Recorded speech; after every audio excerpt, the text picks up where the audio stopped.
forefront of today's technology. The Air Force helps prepare young men and women to face the future and succeed. Aim high, Air Force.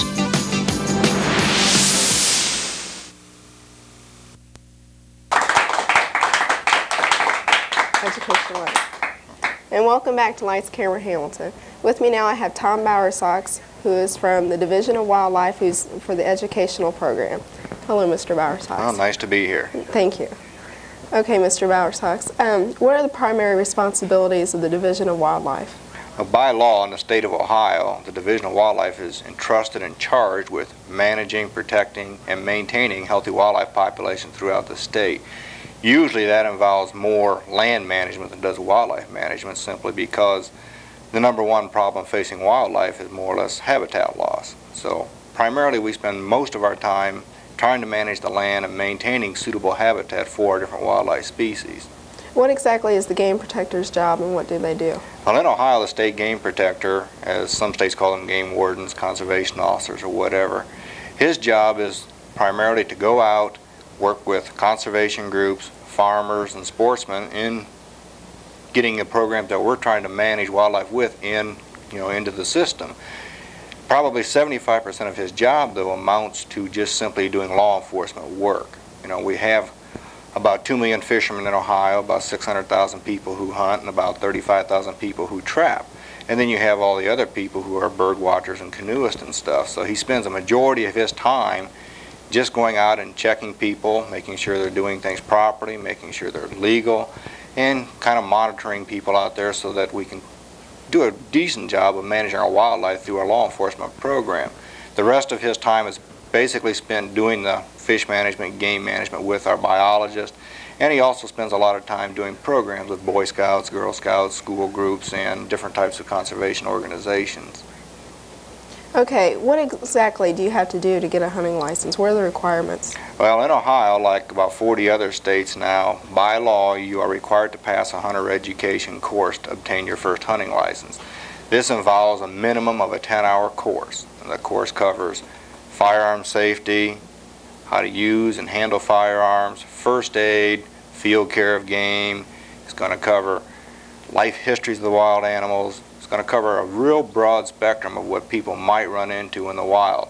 The course, a lot of people have always called it a hunter safety course, but it's really a hunter education course. We're trying to get the public aware of what they need to do to be a safe and responsible hunter. And basically, hunting is the safest outdoor sport in the nation. For instance, in Ohio, we average 5 to 7 hunter casualties in a year's period, whereas we'll have about 40 boating fatalities in a year's period. So hunting is far safer than a lot of people realize that it is. Okay, when does deer season with, shooting the deer begin? Well, archery season actually starts in the beginning of October, but the primary season that we have in Ohio, of course, is our deer gun season. And that traditionally has started on the first Monday following Thanksgiving. And that's when we'll have about 400,000 people wandering out in the fields trying to get their deer for Christmas dinner. So in other words, stay away from the woods. Yeah, it's a busy time. We have 400,000 people out there. Most of them are concentrated in the southeastern hill counties because that's where our largest deer herd is. Okay, how many deer are expected to be harvested this year? Well, last year we harvested about 105,000 deer during the hunting season. This year we've changed a little bit in our regulations. We only allow 1 deer this year, whereas last year we had a couple of counties that were open to a 2-deer limit. And that was to knock the population down in those counties where we had problems. So this year we're trying to get back to the 1-deer system, and hopefully we get a harvest of between 80 and 95,000 deer. Okay, what is a poacher? Well, by definition, a poacher is a person who takes or possesses a wild animal by an illegal means or method. It doesn't mean you have to kill it. It simply means you have to possess it. A lot of people, when you mention the word poacher to them, they think someone's going out there and actually killing this, this, and this. And that's not really true. A poacher is someone who takes a wild animal by an illegal means, method, time, place, or whatever. So if someone's going out in the springtime and picking up baby bunnies and taking them home for pets, by definition they're a poacher, because there's no season in the spring on rabbits. So a lot of people get that misconception of what a poacher is, but no, it's someone who has illegally taken or possessed a wild animal. Okay, what is the Turn-In a Poacher program? The Turn-In a Poacher program, or TIP program, was started in 1982, and it was designed for a system where people who have seen, witnessed, or have knowledge of a wildlife violation can actually go out and get some information that they know they see, but they really never knew who to turn it into. And we have a tip hotline called 1-800-POACHER, where they remain anonymous. They can call in, give all the information to a person on the other end of the line. If they're interested, they can receive a reward up to $600. And what they would have to do is they get a special coded number and all kinds of information where they can get a reward if they want to. Amazingly, out of all the people who call in, though, less than 23% ever want a reward. They just want the person caught. Okay. So.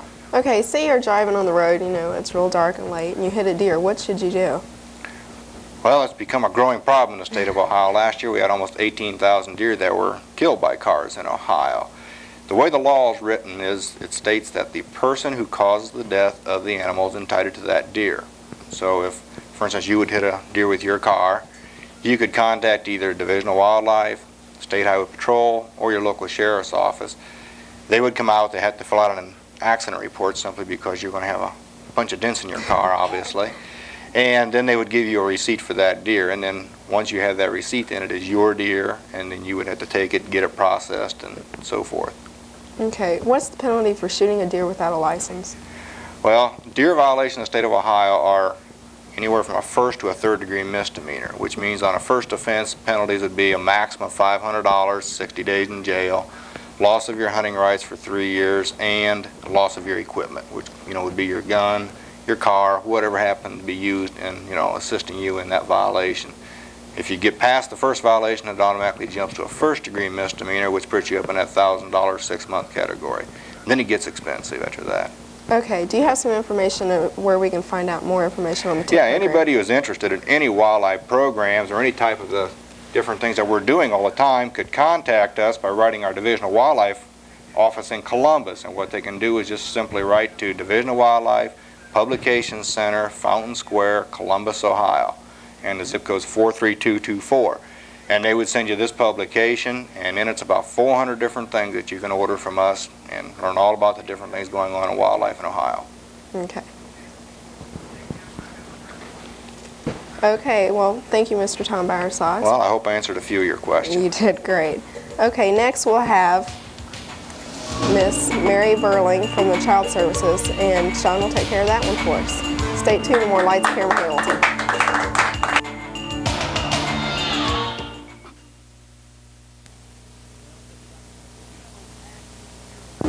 I told you never to call me here. Oh, I'm Mr. Cox, school policeman. Lights, Camera, Hamilton will be right back.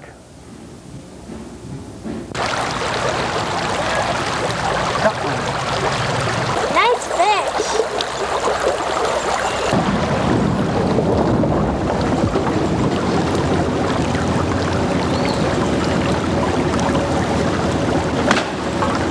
Jerk.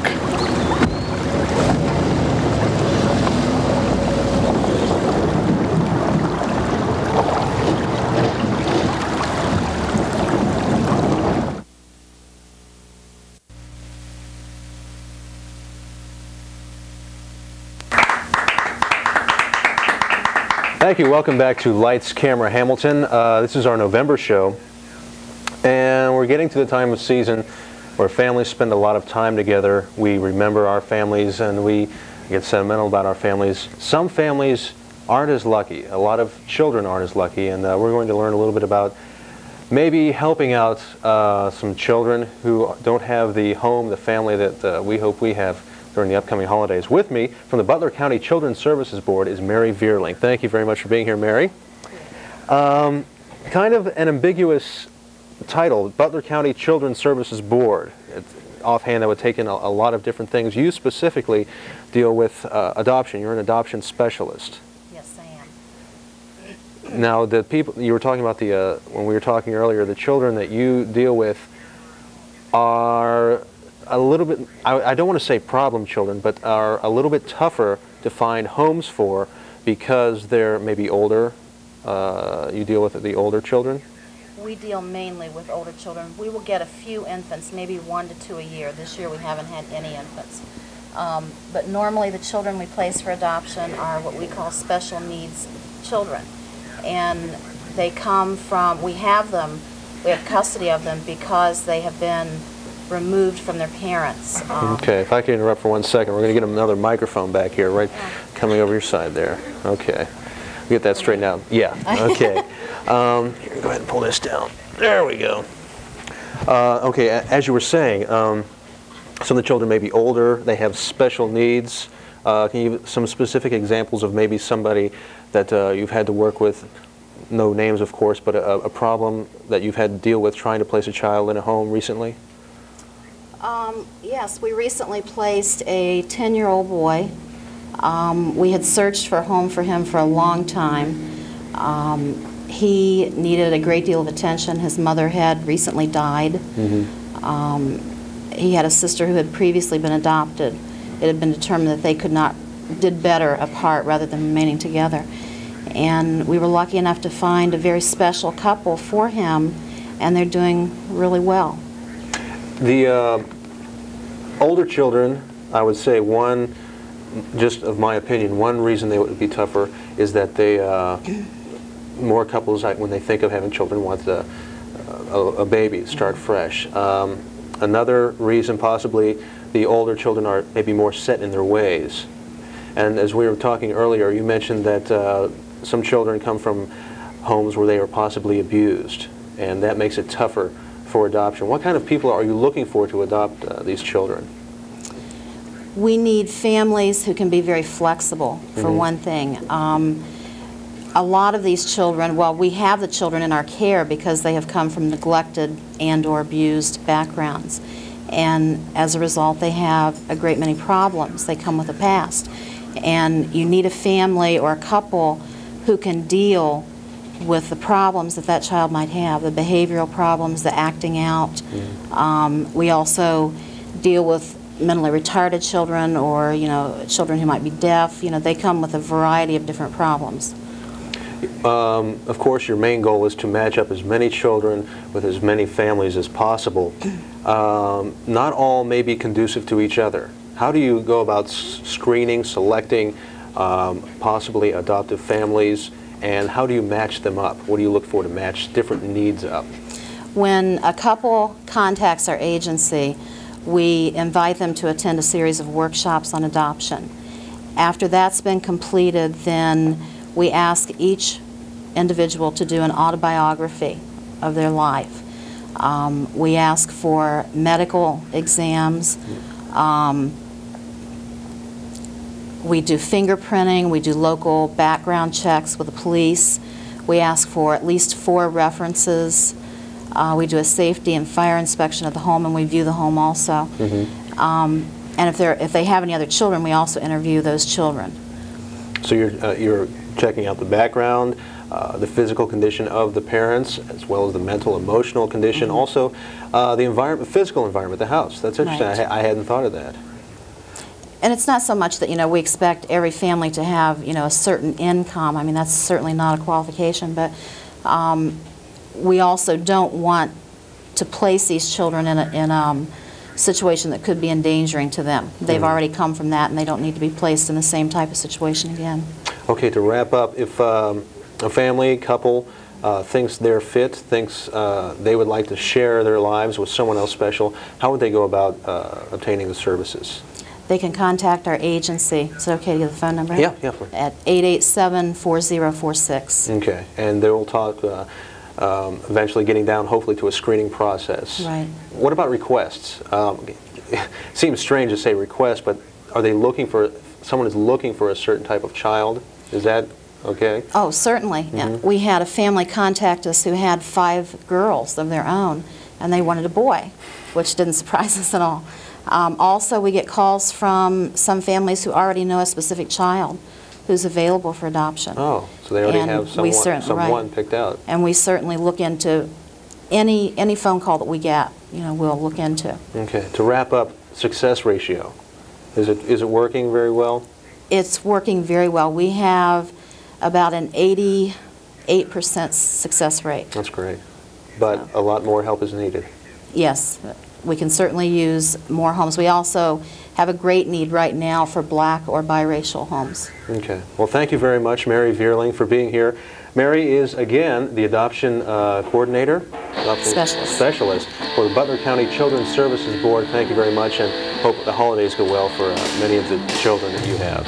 Thank you. Coming up on Lights, Camera, Hamilton, we're going to talk with Larry Wood from the Athletics Department. Stick around.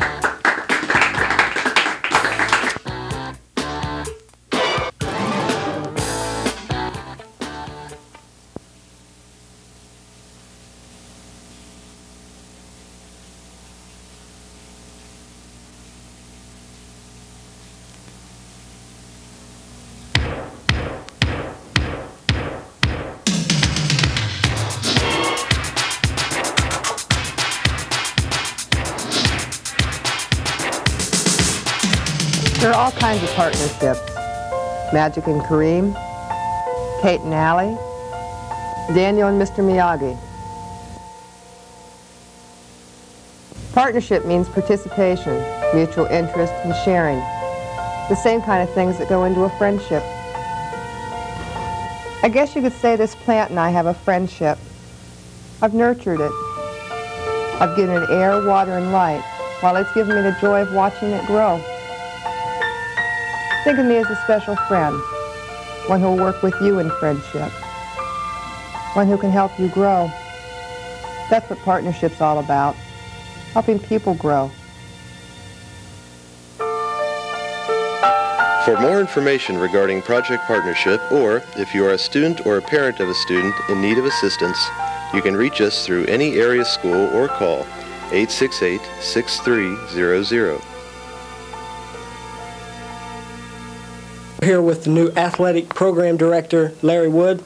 Mr. Wood, I'd like to welcome you to our show. Thank you very much. How long have you been involved with the athletic program here at Hamilton High School? Well, I've been the athletic director here at the high school since August 15th. I've been involved in athletics in Hamilton for the last 10, 12 years in the junior high, and I've been in the Hamilton school system for 24 years. Could you explain your new position and tell us what your duties here? Well, basically, the athletic director is in charge of all the athletic programs, as well as scheduling events for the high school, for facilities, the gym, the auditorium, and so forth. As far as the athletic part, involved in scheduling, we schedule the buses for the whole, all the activities at the high school go through our office, and the equipment for all the sports is handled through the athletic office, and the coaches are hired through this office. And so that's just a few of the things that I do as athletic director here at the high school. And what process did the board go through to choose you for the athletic director? Well, basically, it's like any position in the school system. When there's an opening occurs, they advertise for the position, you make application, and then the committee of administrators interview the people that have applied for the job, and then they make a decision on who they think is best qualified for that position at that time. And what made you assume the role of an athletic director here?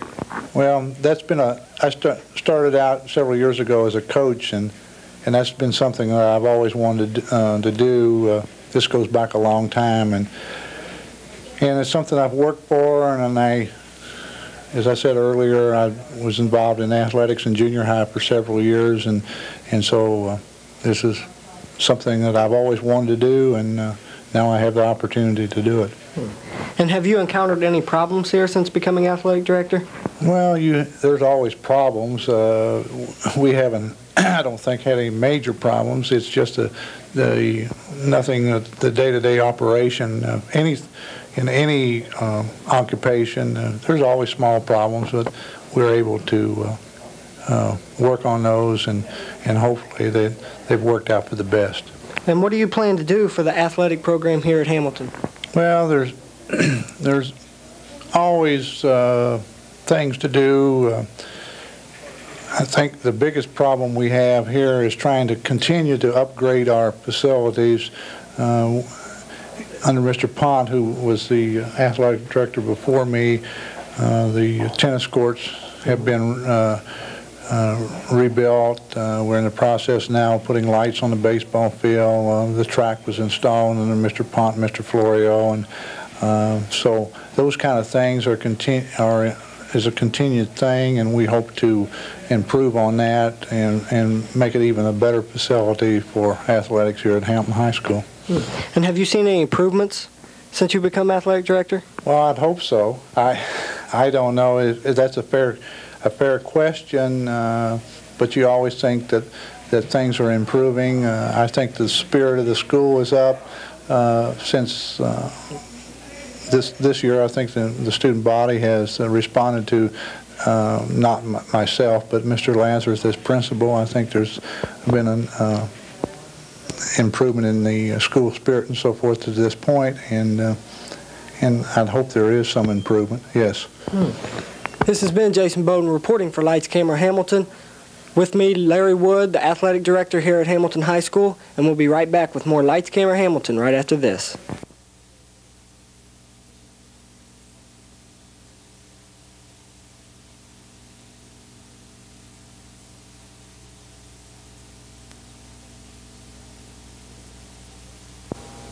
And now here's Lisa with another adoptable pet. The animal shelter for adoption fees of $20. They are both females. It's a requirement that the animals be spayed or neutered. These are two of approximately 500 cats or kittens that will come into the animal shelter each month. Unfortunately, only about 20 or 25 are adopted by the public. The remainder have to be destroyed simply because there are not enough homes to go around.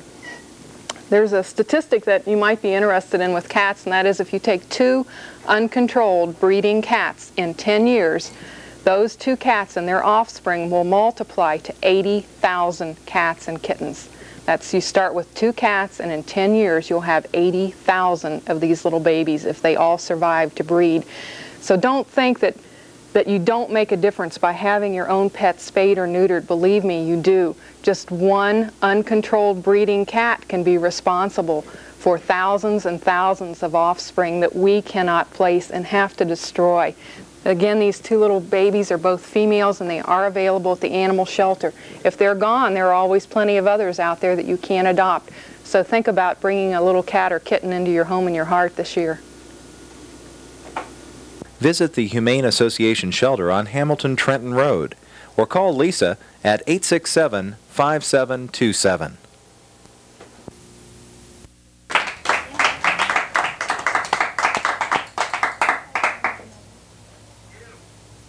Go. Okay, thank you. All right, just waiting for the cue, waiting for the new team. By the way, this series we're running with Lisa Mueller about the animals. Last month there was, you said, a dachshund on? Yeah, and they said approximately over 100 people had called for the little dog, so we'd really like to appreciate everybody for calling in and keep the calls coming in, because it really helps the animal shelter out with the problems with the overabundance of animals that we have loose. Great. That's wonderful. We'll have more animals, of course, with Lisa. Also, coming up later in the show, we're going to speak with Carol Bowes, who is with Winterfest at Kings Island. We start kicking that off this weekend. Also, we're going to get a little taste of what's going on with Hamilton High Theater and WHSS. But right now, we've got a music video. Some local talent, a girl from Cincinnati. She plays McCleavy's Pub once in a while, and a couple other places locally. Have you seen this video yet? Yeah, it's really good. You can also buy her tape in the Forest Fair Mall in the record bar. There's a plug there. There you go. Her name is Peggy Aaron. I have not seen this video yet. How would you classify this music? Pretty good. New age? Yeah, more or less folklore. You know, okay. just basic guitar and the person just singing. Okay, and here she is from the Cincinnati area, Peggy Aaron.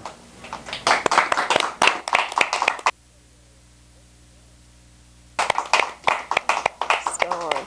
Okay, we're live.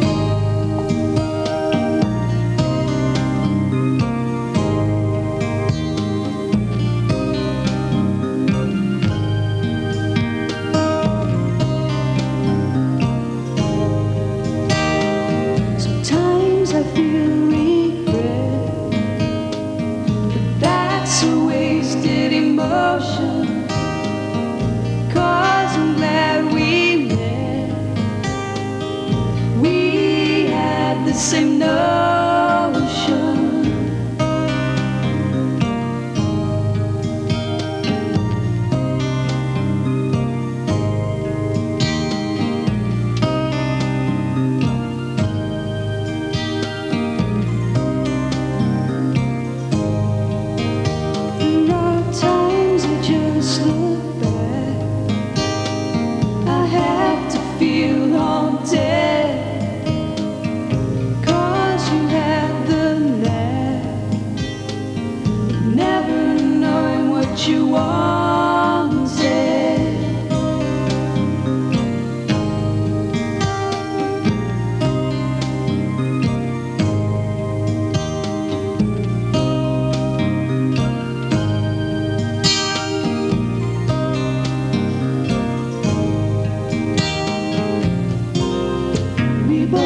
It's deep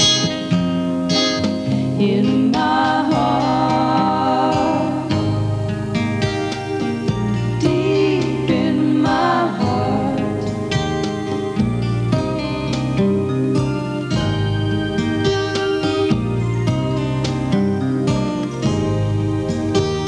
Not saying everything's right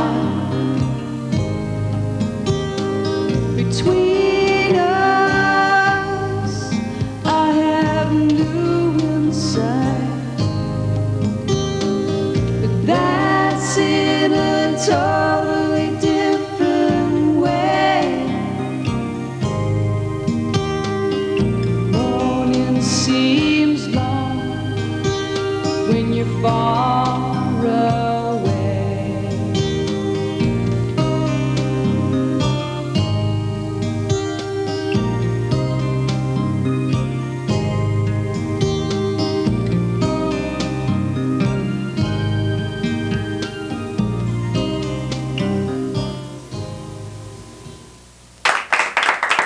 Great. That's a great video. Again, that's Peggy Aaron. She's from the Cincinnati area. Her cassette you can get at the Record Bar in the Forest Fair Shopping Mall. The cassette is titled The Inner Surface, New Age. She categorized it as New Age. She's going to be at McLeavy's Pub in Fairfield Thanksgiving weekend, November 24th and 25th, and at PFC Harrison's in Harrison, November 17th, 18th. That's Friday and Saturday. So that's Peggy Aaron, local talent. We're looking forward to seeing where she goes. Wouldn't she be nice to have over at Kings Island? Yes, she would. Okay. With me right now is Carol, I'm going to say Booz again because of the way your name is spelled. That's right. But it's actually Bose. Bose, B-O-O-S. Carolyn Bose is with Winterfest. You are